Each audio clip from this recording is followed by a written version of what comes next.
Ya, kali ini saya akan menjelaskan mengenai faktor lingkungan yang mempengaruhi seleksi, masih eh, di bagian dari pengadaan tenaga kerja. Nah, setelah dari polling berapa banyak orang yang mau direkrut itu tergantung jadi fungsi SDM. Apa fungsi SDM? Misalnya salah satunya kompensasi. Tingginya kompensasi yang ditawarkan oleh sebuah organisasi ini akan juga mempengaruhi jumlah banyaknya orang pelamar yang akan dalam masuk organisasi tersebut ya. Nah, mereka tertarik ya dengan kompensasinya. Kemudian juga ada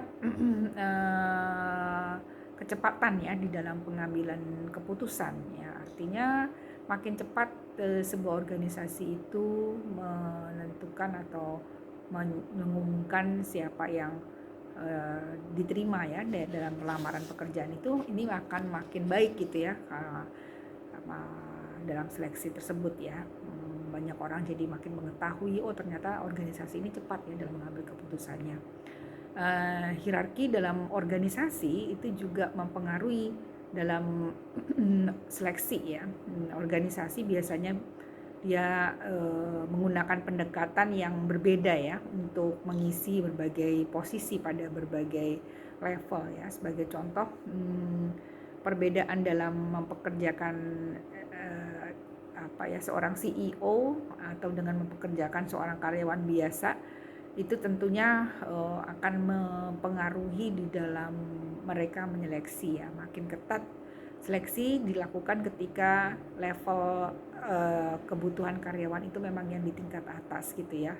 Bukan berarti yang di tingkat bawah tidak terlalu ini, tapi tentunya level keketatannya untuk memberikan persyaratan itu lebih banyak untuk yang di level yang paling atas ya, karena memang konseptual yang dipakai gitu ya.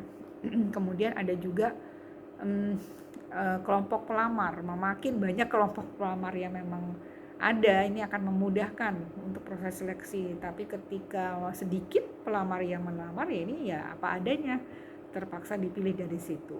Nah, jenis organisasi, misalnya organisasi yang swasta ataupun yang pemerintah, ini juga akan mempengaruhi. Biasanya karyawan tuh tertarik ya untuk swasta karena memang memberikan lumayan gaji yang tinggi. Tapi kalau yang untuk yang negeri kan karena keajekan di situ, dia punya keunggulan masing-masing.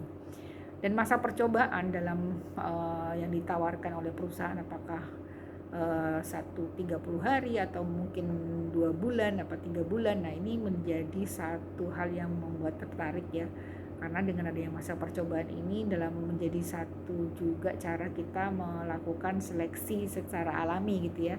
Siapa yang lolos ya berarti dia memang sudah mengikuti prosesnya seleksi secara apa adanya itu begitu. Demikian penjelasan dari saya mengenai faktor lingkungan yang mempengaruhi seleksi. Terima kasih. Assalamualaikum warahmatullahi wabarakatuh.